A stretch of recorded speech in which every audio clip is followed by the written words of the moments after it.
himself or something. And yet, my sister runs the Democratic Party of Washington, and she won't talk to me about certain things because I'm neither a Republican nor a Democrat. I just have certain belief systems that I hold true. And I kind of remember a time when the Democrats and the Republicans both wanted the same thing for America. They just wanted to do it differently. And when I look at someone like Putin, that is an absolute criminal, and yet that individual has done more for Mother Russia than any of their leaders in their world history because he's a nationalist, not a globalist. Now, I don't know what's going on because I'm a nerd. I tend to stay away from politics because while I have deep-seated opinions, I know that I don't know. And there would appear to be spin doctors, that's what we used to call them in radio, adding the accent on how something goes down. It goes downright nonviolent, and yet somebody gets shot incorrectly. Who did that? Well, in Ukraine, what we discovered was that when we were having the wars in the Ukraine, that both sides were being killed by the same rifle. Yeah, well, they sell both sides, right? Well, then there it is. Something else is going on. We may never know who or what or why, but you can count on it. If you can envision a scenario of sinister spin or conspiracy, you can count on it. How did that go in Indiana Jones and the Temple of Doom when she comes out on stage and she sings, anything goes? You know, anything you could possibly imagine is going on is absolutely true. I know it was in New York with the 9/11 event. They had a little bit of demolition here, and they had a little bit of da-da-da-da-da there, and they had the Pentagon hit by what? A cruise missile? Who knows? How come the public never demanded? Well, I think they were kept more in the dark back then. Now well, then there it is. Yeah. Let me stop for a minute here. I noticed there's a new interface thing on YouTube, and apparently I started to stream late on YouTube. It's running. I do have it on Facebook running live, and I don't know if I can re-upload the first few minutes. I'll think about that for those who are tuning in there. That's the other thing. YouTube has absolutely been compromised, like Facebook. Absolutely been compromised. So let me say that the people watching on YouTube now, that we do have what's called lip lag on the network connection to Richard, or I should say Rockin' Ricky, over in Rockin' Ricky Rocket. Yeah. Over on the West Coast. More like Rickety Rocket. Man, so that is why there's this, and I figured to go ahead with the interview, and anyway, because not going to be just stopping on technicals. That's why that's going on. And I did miss the first few minutes on YouTube. I'll figure out, maybe I could just upload an addendum, because see, YouTube won't let you like replace the video you have. You have to either do a new one or not. So I'll work on it. So the first few minutes. Yeah, there's also trolls that work on YouTube now and Facebook. They tried to bland me on a couple of posts I did, and I went straight back at them intellectually and challenged them. Let's talk about that, because you called me one day after an email. I called you. I forgot how it happened, but you were talking about how you've been followed by people branding you Satanists, and I thought that was interesting because I've been getting comments on your videos, maybe half dozen, talking about you being a Satanist. Now, I get all the comments. Oh, I'm not even a Christian. How could I be a Satanist if I'm not a Christian? Well, I get the comments privately, and then I have to okay them to go publicly. So no one saw those, but I did, and I just blocked the individual who did it. But I would really challenge anybody that thinks that I'm something that I'm not and would cause me.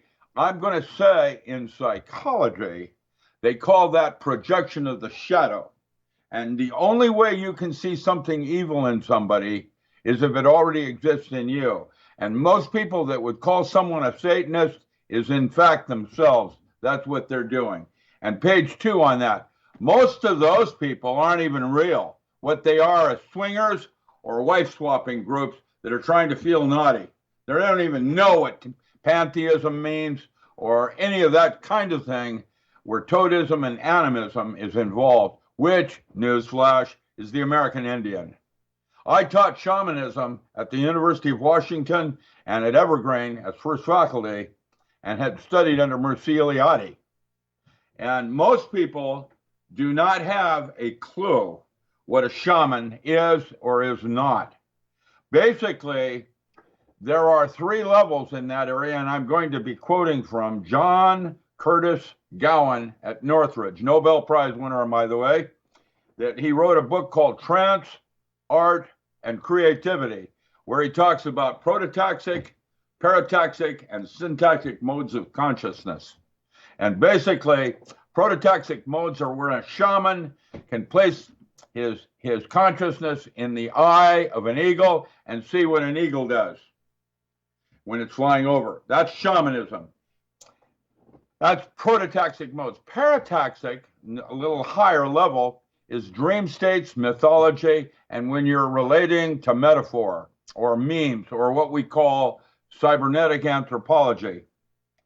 And syntactic modes of consciousness are when you're using full volitional conscious awareness, where your awareness is tapped into your subconscious and they're working as a team. And that would be such things as biofeedback, where you're controlling autonomic functions with your mind's eye. And where I'm going next is that I have a Schedule 1 right now, just north of you, growing psilocybin mushroom for the Canadian government and the state of Israel for their studies in its use in medicine. And I can tell you the way the mushroom works and psychedelics and hallucinogens, because basically they're toxins. And what happens is, again, it's like the virus, your immune system, seeing this toxin, like lysergic acid diethylamide, LSD, coming into your body, it freaks out. And what it does is it overproduces its own look-alike, very similar neurotransmitter, lysergic acid amide. Have I got my hat on crooked? It looks like I did. Well, with that said, what happens is the LSD is broken down into salts within 20 minutes of ingestion. It's already gone. It's out of the system. And the next 20 hours of hallucinations are from your own brain neurotransmitters. Same thing with mushrooms, slightly different, psilocybin, biocystin. Those chemistries allow you, neurotransmitters, allow you to dialogue with subtle bodies outside the physical body. And Hammeroff and others are now starting to discuss those things as microtubules with structured water that physically leave the body at the moment of death. There is a 5-gram weight loss. And if you can dialogue with these bodies like Sifus can when they do their chi movement of whoa, like this, and it knocks someone across the room, they call it chi. What that is that you're closer to psyche and matter. That means that instead of your conscious state controlling 10% of placebo, now with that neurotransmitter, you can achieve 60% placebo. And that would suggest that the laws of physics change with various altered states of consciousness. And one of the things I'm doing with a group right now in Canada is studying where one state starts and another stops as tools in a toolbox. When I watch a woman rip a car door off, a small woman rip a car door off to save her daughter in a flaming automobile, that's impossible by laws of physics. How do you explain that? Well, you go, adrenaline. What does adrenaline do? Make her stronger? Yes. Like an ant that can carry 10 times its weight? Yes. And hypnosis is a tool that allows you to go into different states of consciousness. like the one I did with ESP, which is actually intuition. When you think with your gut, not your brain, you do not make mistakes by definition. And so that's why you love your dog so much. They're closer to spirit. I remember in a movie As Good as It Gets, when the gay guy goes up to the terrible old man, he says, "Why come my dog loves you more than me?" And he replied snidely, "Well, I feed it bacon." Thinks with his gut. That's what makes a dog closer to spirit. They're centered in on what's true. I gotta tell you, what did I just do here? There we go. I gotta tell you that I've done some things, I'm gonna say like accidentally or cavalierly, where I have made decisions on my gut and applied them into reality, and I was shocked by the response. I might have said this already, but I was filling up the fuel in my truck, and I was watching the tank, right? And I wanted to stop it at 100 gallons. I forgot what the number was, right? And I was on the other side of the truck, can't see the number. And I just I was goofing around with myself going, "Use the force, Luke," and all this stuff. And I just stopped it. Yes. I stopped it right, when I felt like it. I woke back and looked at it, and it was not only 100 gallons, but it was 100.000. And I just had shock. It was like I felt like a wave of shock go through me at that point. And that must be what you're talking about. That is Gaia. That is the soil. Mycorrhiza in the soil is like the gut of Earth. And the mycelium is the networking. Like we have a nerve network, and there's a woman up at UBC in Canada, she's the forestry, that talks about the mother tree that sends out a warning to the forest when an impending storm is coming so that the trees are all prepared for the wind and the cold. It's interesting. I don't think man yet has a clue what we're really doing here. And for somebody to think of as being a Satanist or an evil person, that's projection of the shadow. And usually, when you accuse someone of something, that's not Christianity either, at least not the teachings of Christ. The first thing that Christ said is not to make judgment on another, only yourself. It's for me. I mean, I started out more in a fundamental Baptist years ago and a little more judgmental. Now I kind of look at it and I go, look, I got trouble enough with me. Right? I got to worry about myself. I'm not going to worry about other people. Now, I mean, I'll take note for my own self, my own discernment in what it involves with me, But it's like I just don't, and I do get aggravated. What the people are referring to is my romance with Aleister Crowley. Let's talk about him for a moment. There is a book out that's called The Occult by, who is it? Colin Wilson. He was a reporter for the BBC, and he writes about all the different spiritual teachers, including Blavatsky.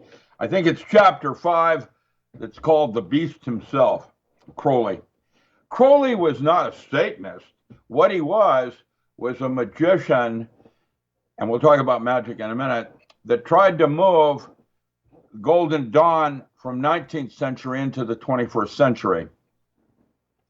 I am not a Crowleyite, actually. I was very impressed with Aleister Crowley's intellect. I have my own system that I use for myself, and I'm going to talk about that in a second.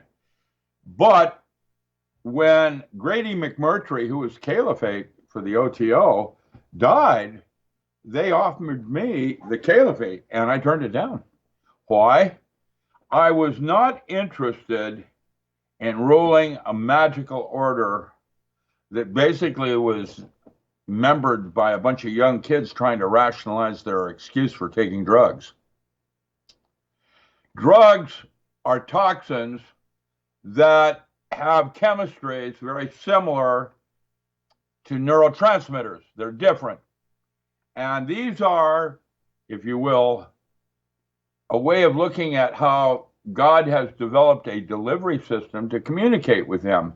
What the drug does is it jumpstarts, like the sacred mushroom, it jumpstarts the brain's own production of these things. However, I've written 3 books on how to simulate any drug experience simply by using the mind's eye. And that's with video feedback systems and using Mora and Indomet, German acupuncturist system. You can put it down on top of the forehead and wave shape and be able to talk specifically to specific neurotransmitters. And by visualizing certain sacred geometry, like, I don't know, the diamond body. The 3 book titles that I wrote are called The Diamond Body, Electro Magic, and Yogatronics, using video feedback systems like cymatics. And when you do that, you can induce any kind of drug state you want. And what's really nice is you can do it with your mind's eye.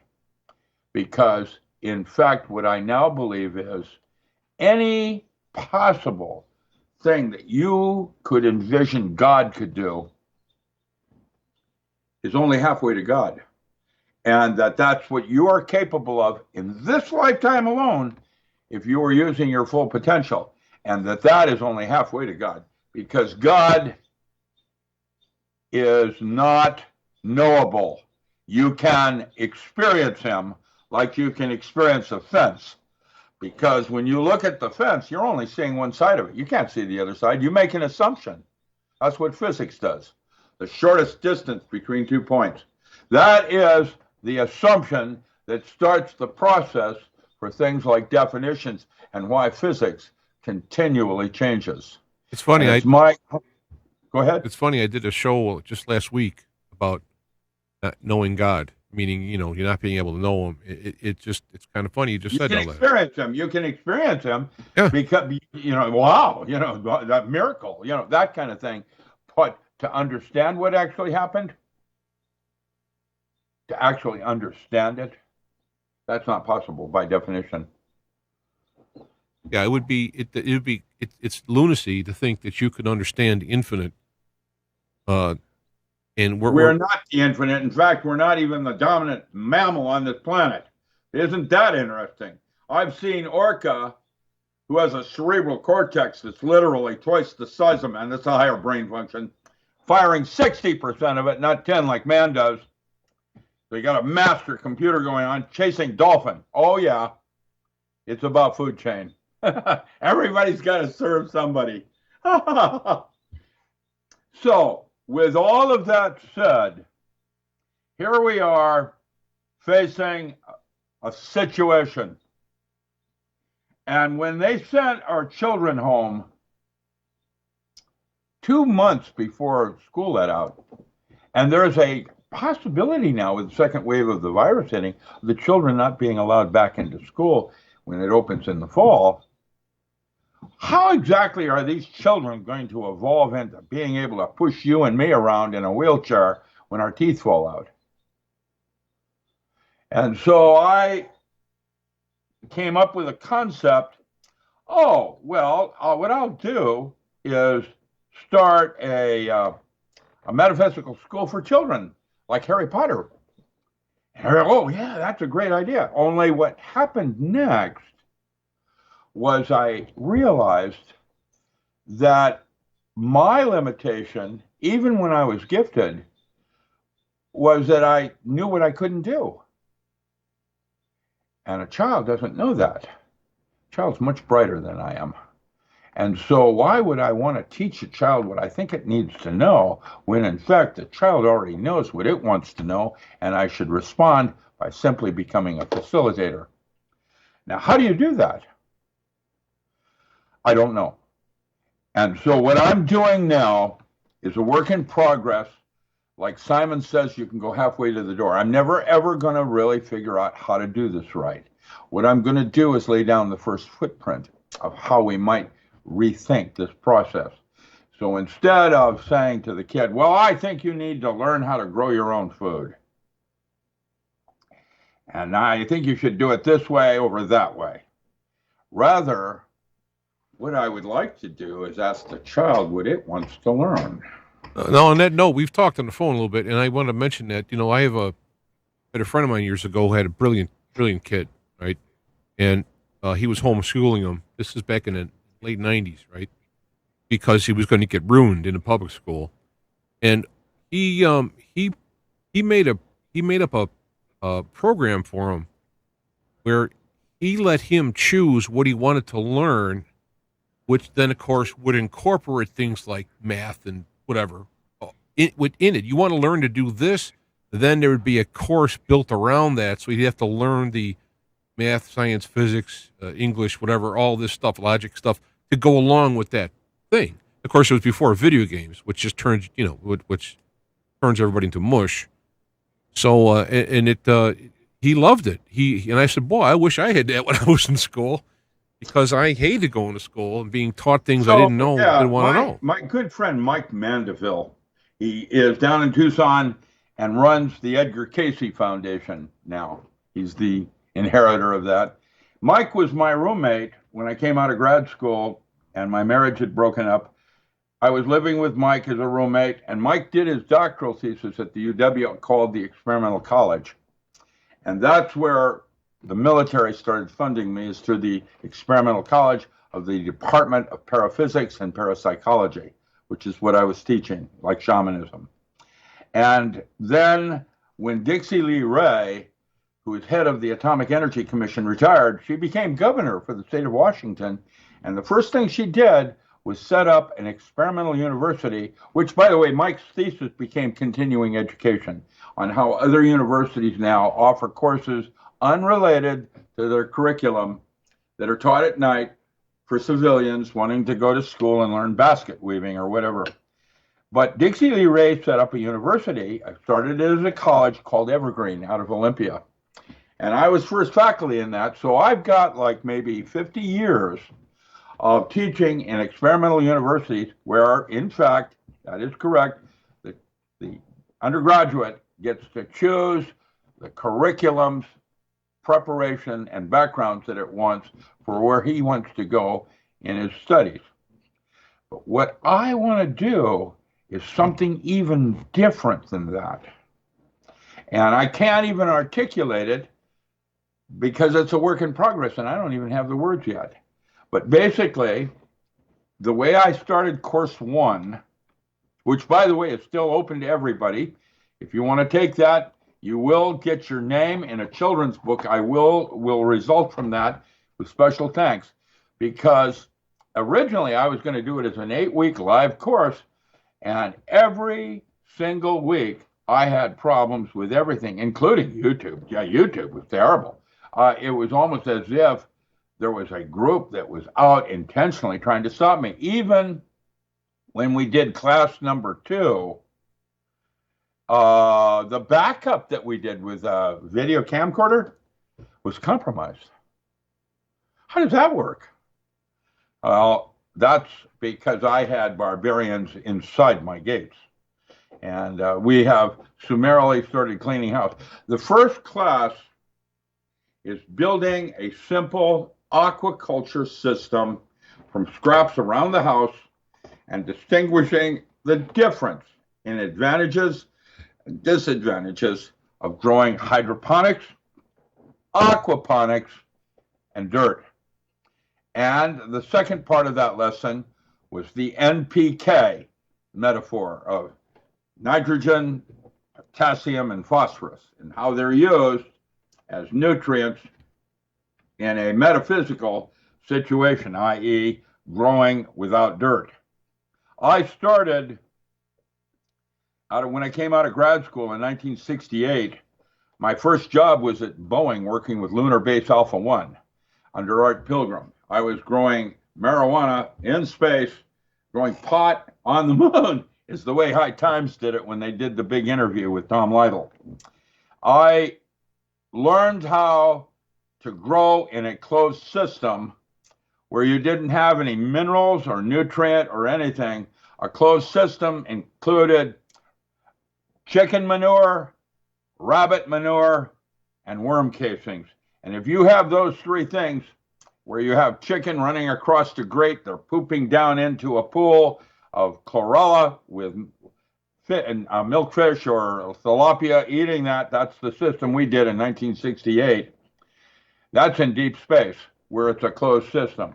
Or if you're underground, you're having to do it. Now, aquaponics is distinguished differently because you don't do fish.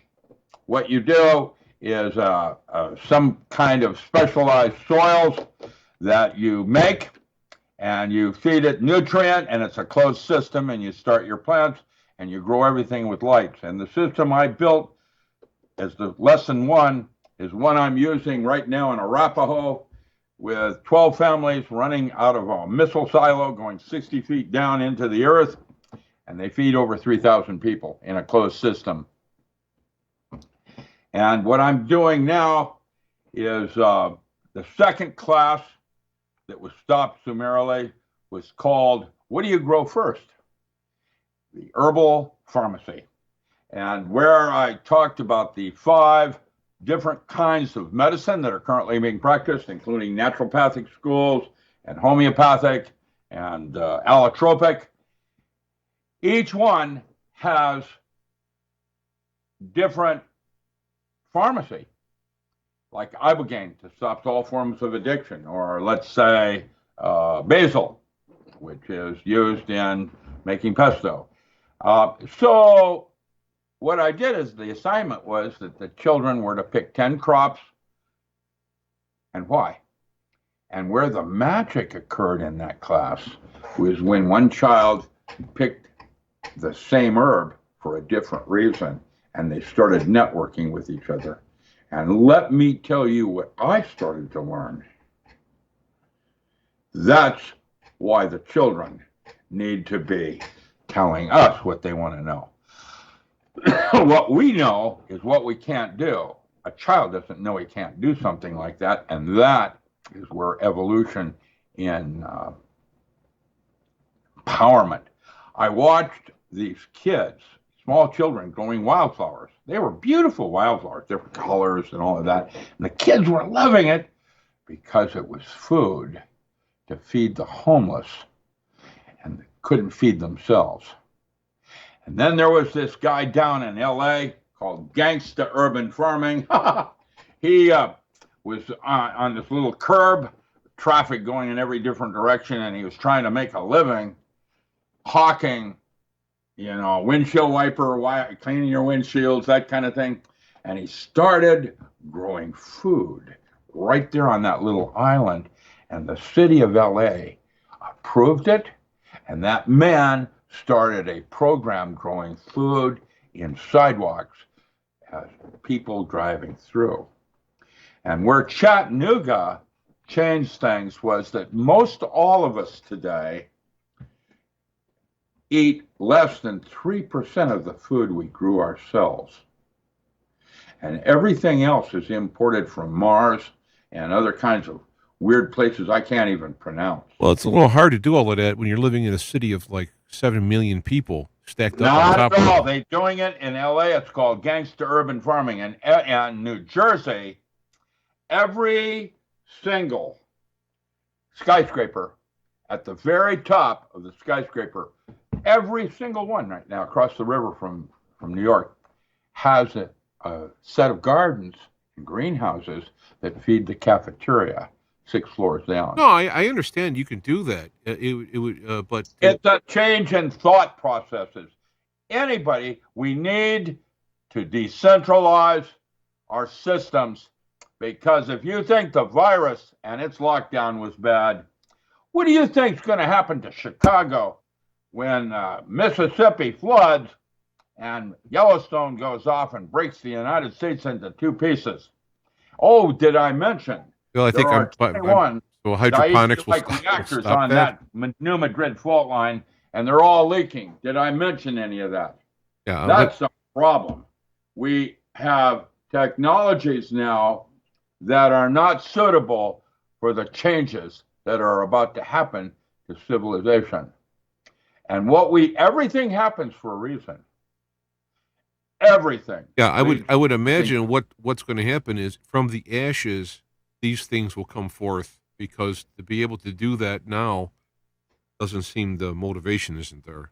Well, they're going to get motivated real quick, I because know. when Yeah. East LA's out of food, that's what a zombie is.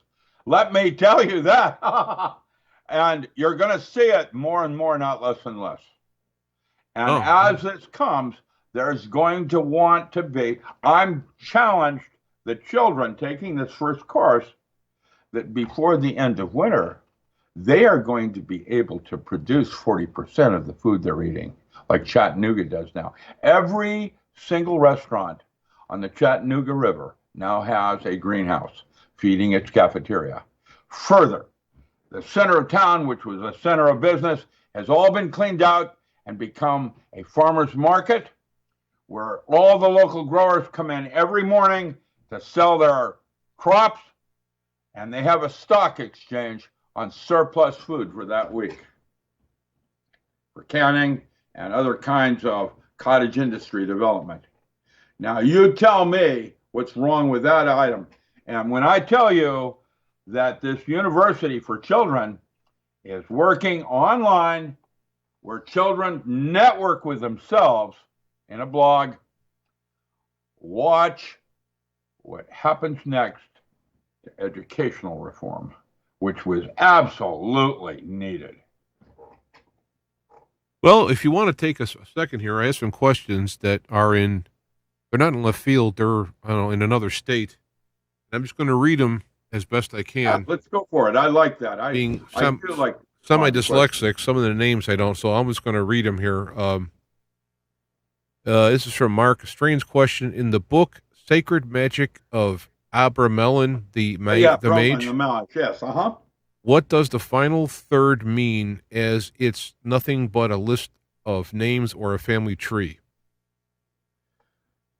Abramelin the Mage is about an individual that goes through a retirement ritual to try to connect with his higher self. Magic squares in that were associated with Babylonian star maps and the lesser and greater keys of Solomon. The idea of going in part of that retirement is a vow of silence. Try doing that as a radio announcer for 2 weeks, and how your radio goes with using a vow of silence. That might be your stage 3 that he's asking, and how you would facilitate something like that and still get your diary entries and your insights from what you've learned by not being allowed to speak. Sign language aside, I remember a 6th grader asked me a question on national news one time. He said, if pigs are so smart, how come parrots can talk and pigs can't? And I said, well, when a pig wants to get its way, it sure knows how to communicate it without words. Yeah. And Gunner, that was his name, Gunner, got it real big like. Nonverbal communication is another system that we use constantly, like I do with my nodding, moving around, and hand waving, and picking my nose, and whatever. That is all part of nonverbal communication. And to learn how to do a vow of silence is an exercise every single person should explore. And if that person, by the way, wants further on that, that was one of the exercises. It's called the retirement ritual. And I wrote a protocol for anyone that wants to go through the Abramelin Lamage protocols. I can show you how to do that, where, let me tell you, at the end of that ritual, you're in touch with something inside yourself that you never dreamed existed. That's what that whole protocol was all about, getting in touch with your higher self, the other 9/10 of the naughty me part of self. Yeah. Next question.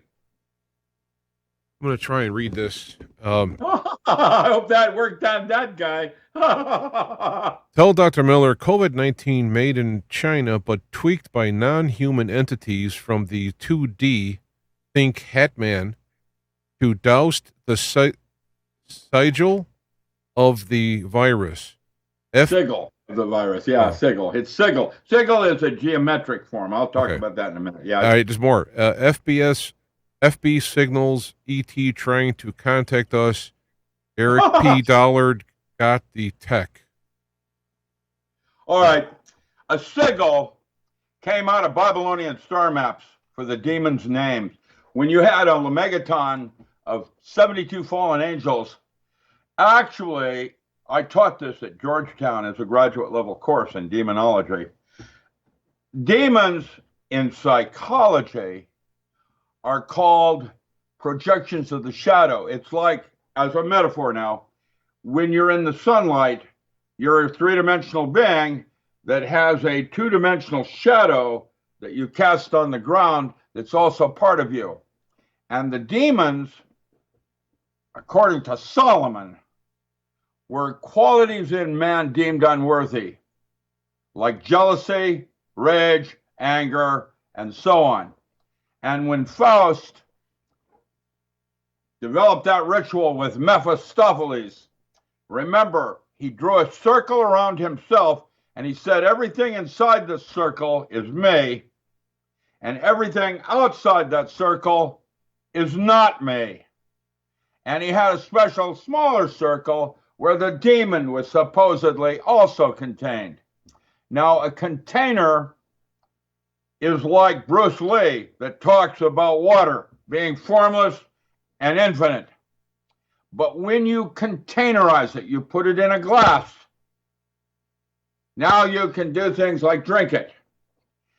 Containerizing is what Enoch did when he gave the names of a demon. That's how you containerize it. You have the name of the demon.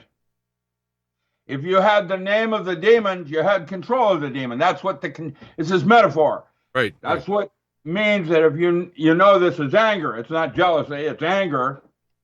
What a powerful tool to use to wash a kitchen floor. How do you turn a wound into a tool where your glass is half full, not empty? Demons are qualities in each of us that I don't want to share with people. I'm embarrassed to be jealous. I'm embarrassed to be angry. I'm embarrassed da-da-da. Now, sigils. This came out of John Dee in earlier magic systems where you had magic squares.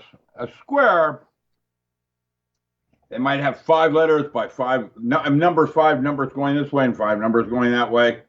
And if you add it this way, it's a 5. This way, it's a 5.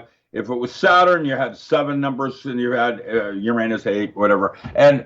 But each one had a sigil that was associated. That's the demon's name. How did they get that?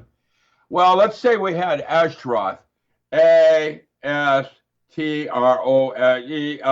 and as you went around in the square, it created a sigil. That lasted for more than 4 centuries, and some of the German systems still use it, like Hartmann. Those original sigils came from Babylonian star maps, and I was able to identify 68 of the 72 Lemegeton from Babylonian periods when Solomon wrote his books on the greater and lesser keys of Solomon.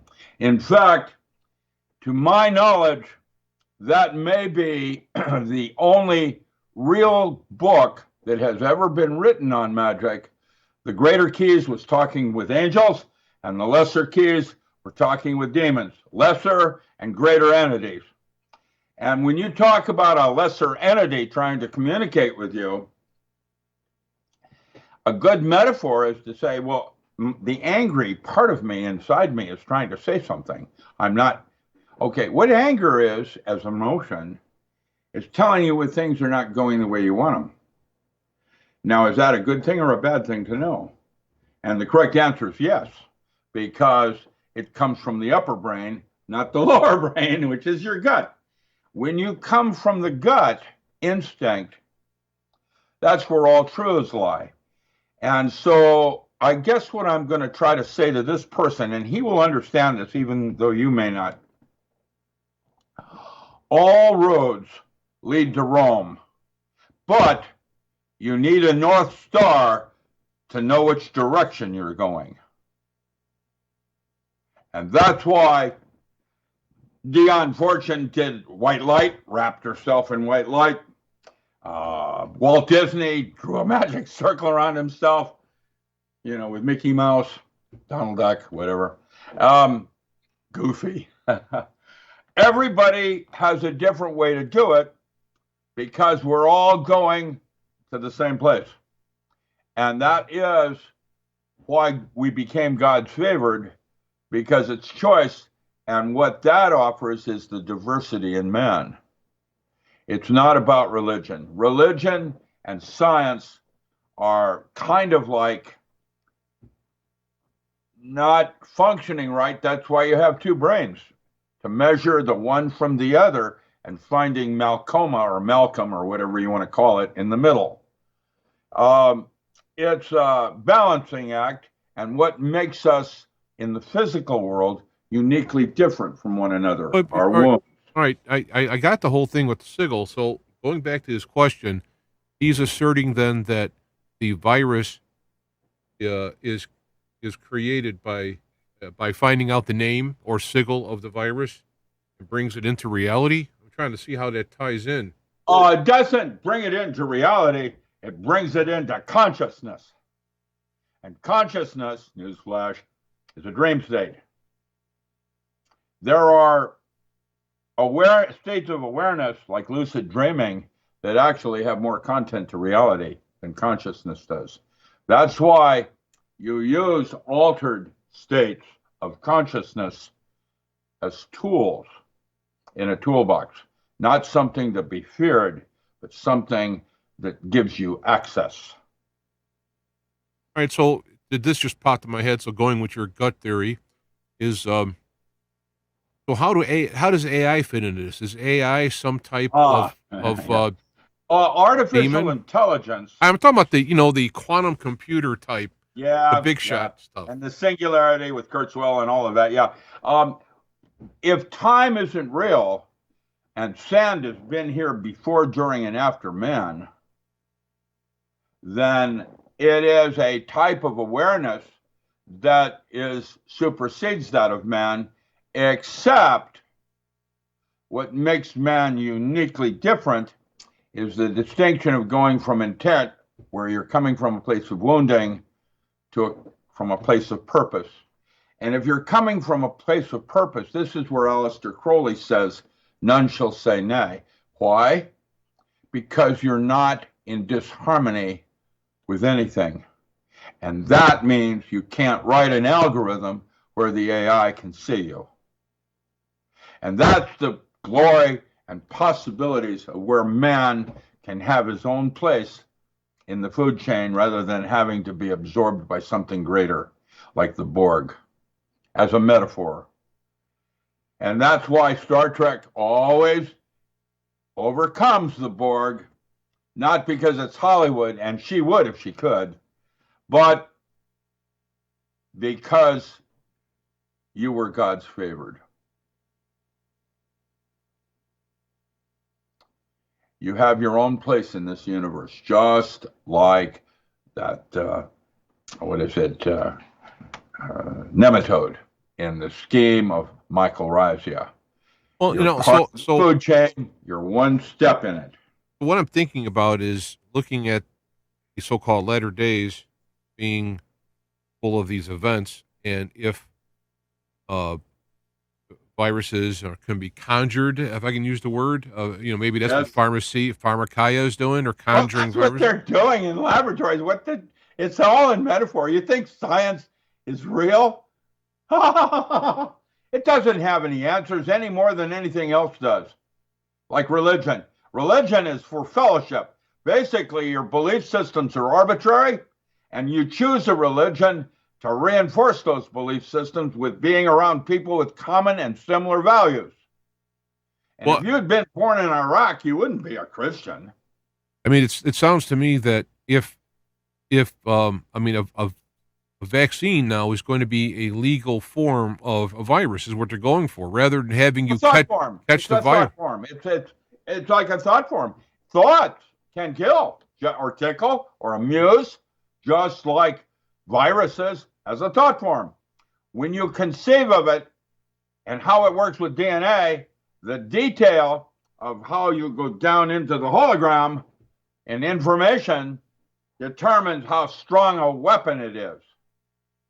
This particular virus, newsflash, isn't very serious, as much as what was serious is that you're not healthy. Because if you're healthy, or the political oppression around it. That's the way that works. Right. And so, well, that's why I've always been last man standing, why I was offered caliphate. I chose not to do that because my path is a different path than running a magic order. I don't want to do that. I'm a scientist.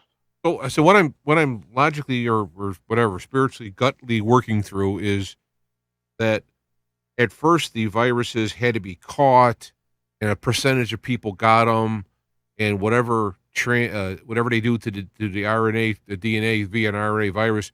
Right now, stepping it up to a RNA based vaccine is now going to be to ramp it up. But this isn't going to be the thing that takes out our society. Because according to my buddies, they're saying to me, if you thought the virus was bad, wait till you see what happens next to your retirement funds. Well, all right, but I'm just staying on this. The whole point of having the vaccine be basically a virus is now they can mandate everyone has it. So now they can start putting in code in the RNA to alter our DNA on command rather than by luck. Well, they've been trying to do that with Dorito corn chips. Well, if you don't eat Doritos, but it's on all levels you're being attacked. Right. But my point, all levels. My point is, if you don't eat Doritos, then it doesn't affect you.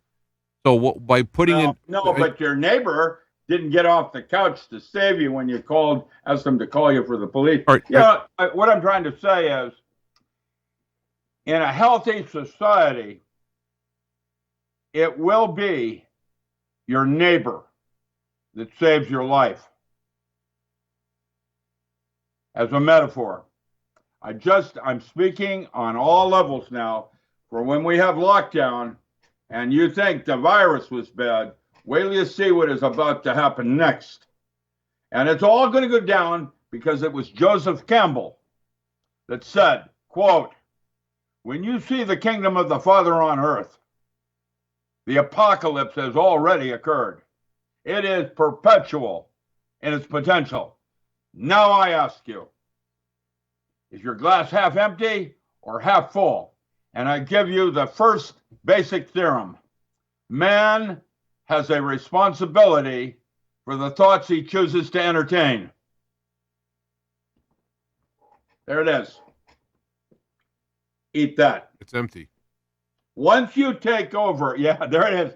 Half empty, half full. Mine's actually overflowing. I am really blessed in some ways because I'm not any better than anyone else, but I'm like a lead scout.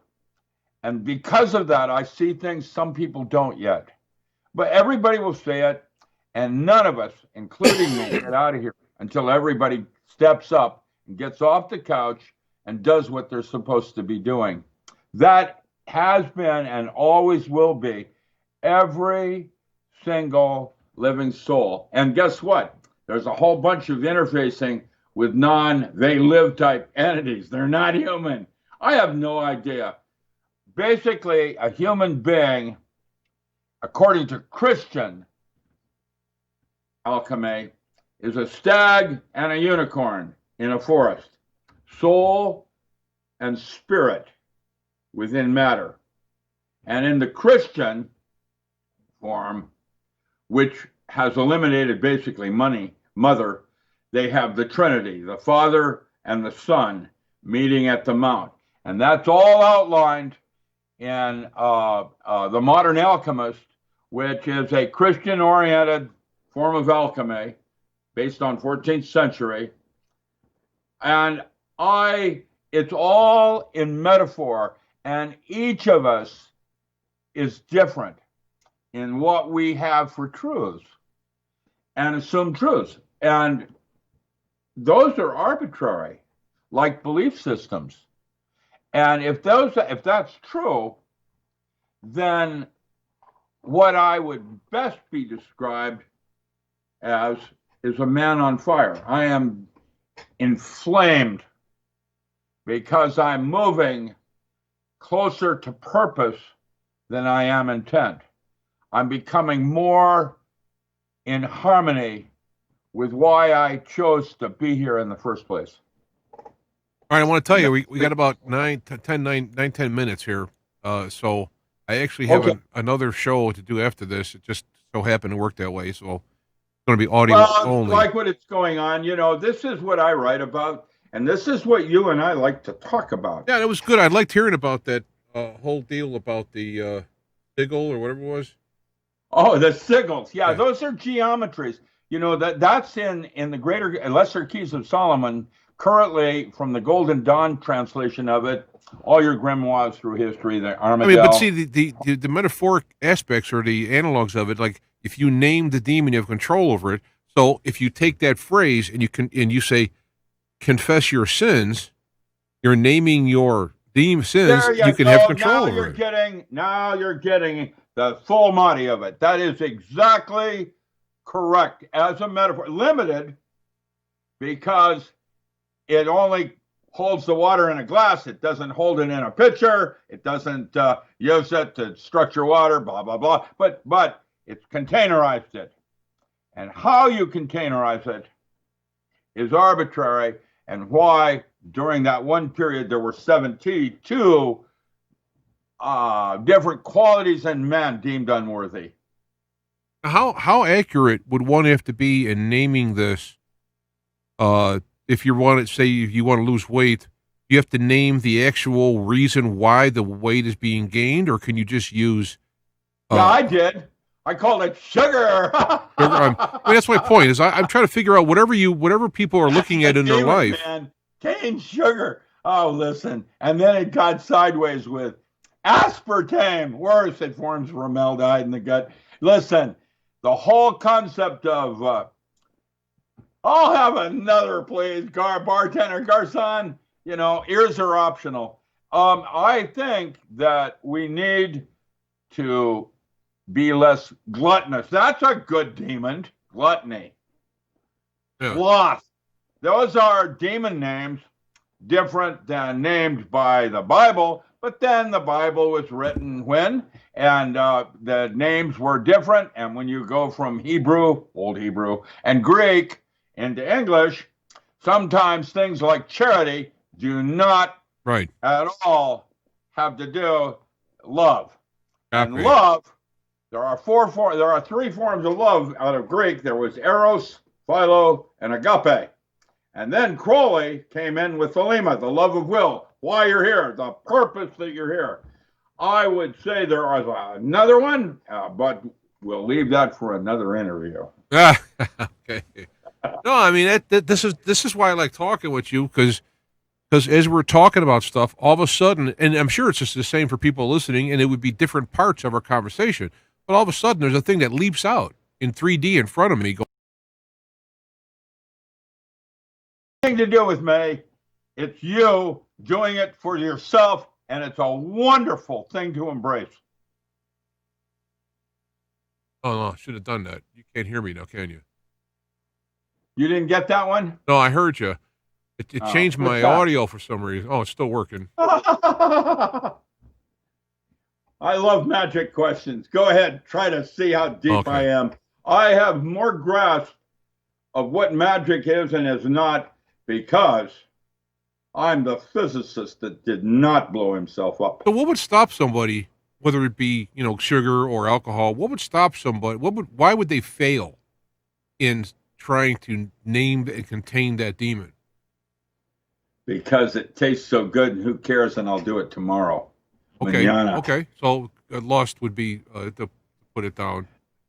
Habits, that's another one that's important to remember. Habits require 3 phases of the moon. That's Crowley, but it takes 3 months of active drive to change a habit Oh, okay. before it becomes Okay. subconscious. It takes 3 months. Yeah, that means you got to leave little sticky notes on the refrigerator and on the toilet and wherever, to remind yourself on being mindful.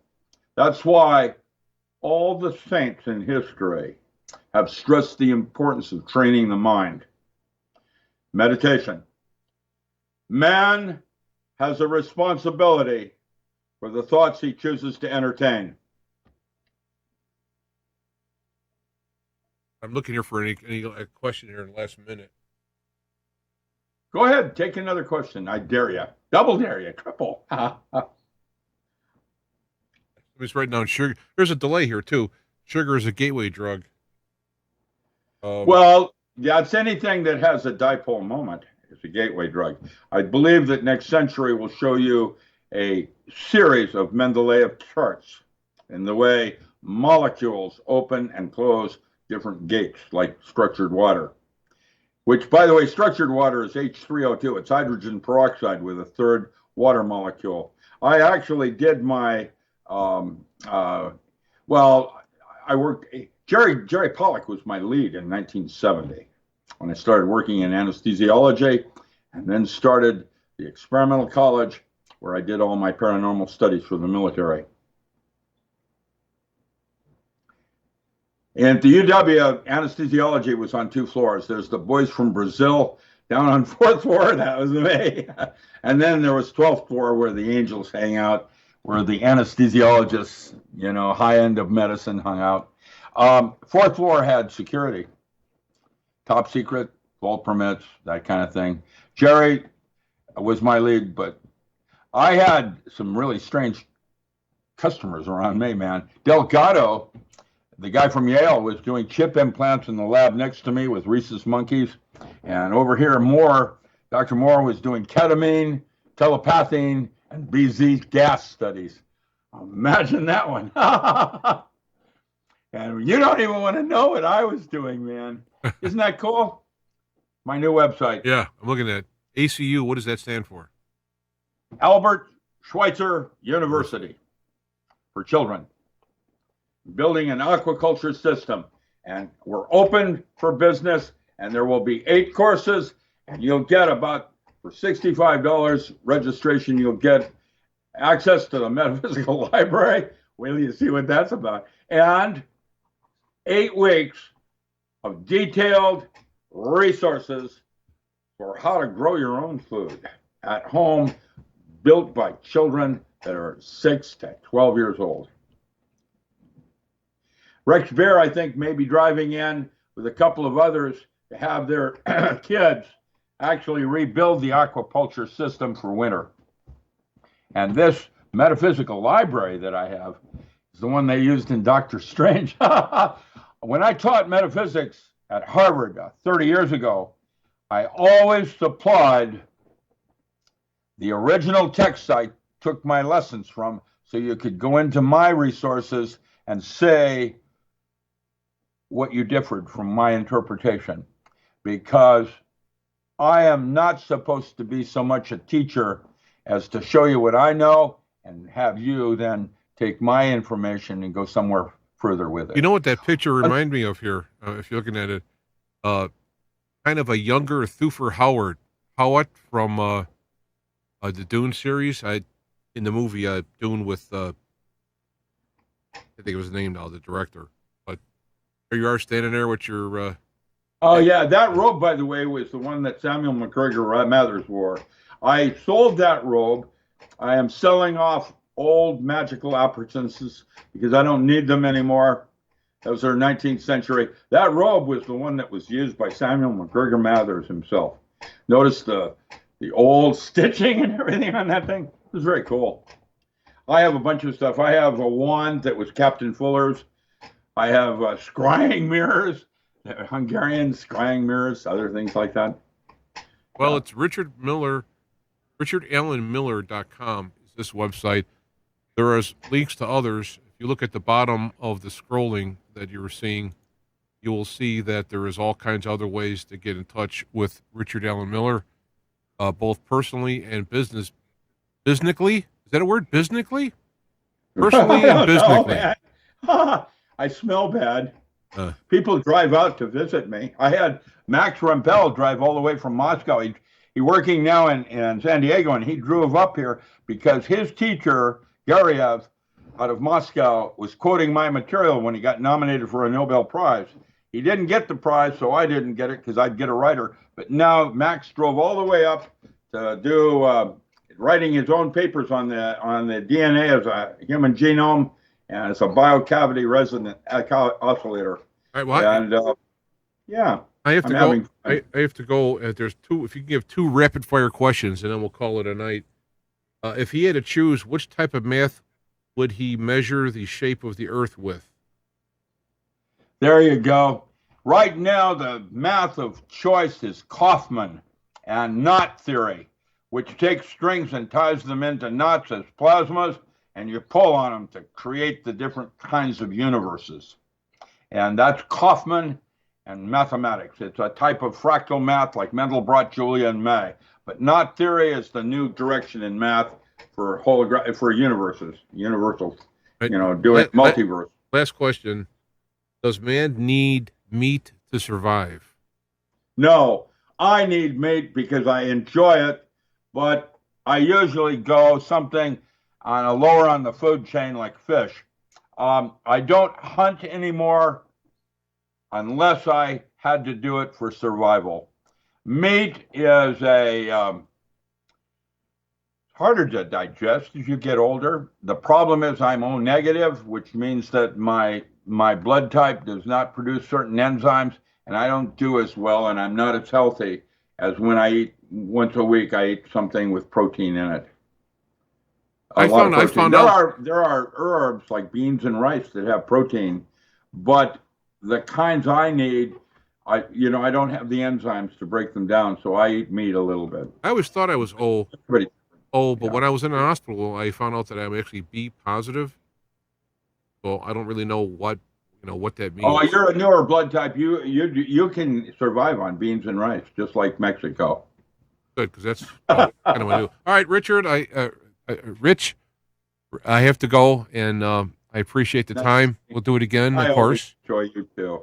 Yeah. And remember, richardlmiller.com. All the ways to contact them are there. There's links to Facebook and whatnot. And we'll see you again. Let me go. I didn't even realize I wasn't looking at you. Let me get my face in here.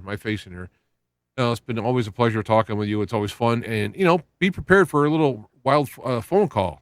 When I'm on the road, I'll give you a call. I enjoy it when you call. I especially liked your new toy. I guess it's not new anymore, huh? What was that? Which toy? Your toy. Your little motorcycle. Oh yeah. I was thinking about selling it, but I decided I'd give it another year. We'll tell them to play year by year. So, alrighty. Good to see you. Good to hear from you. God bless you, and we'll talk again. Thank you for having me on again. It's always fun. All right, let me get to the end, and I'm going to shut off here, and then what I'm going to do is shut off, and I'm going to retool and come up on Spreaker with Jim Schultz, who is a longtime friend. I've known him back from 90s. He's a psychic, one of the few I even talked to. I haven't talked to him in a while. With all the stuff going on in the world, I wanted to hear what he had to say. He's better suited for individuals, in my opinion, but that doesn't mean what he says in a world energy sense is not worth listening to. So if you want, just kind of go to Spreaker.com, look for me on there, and we can go from there. And it'll pop up eventually on YouTube after I'm done. So there we go.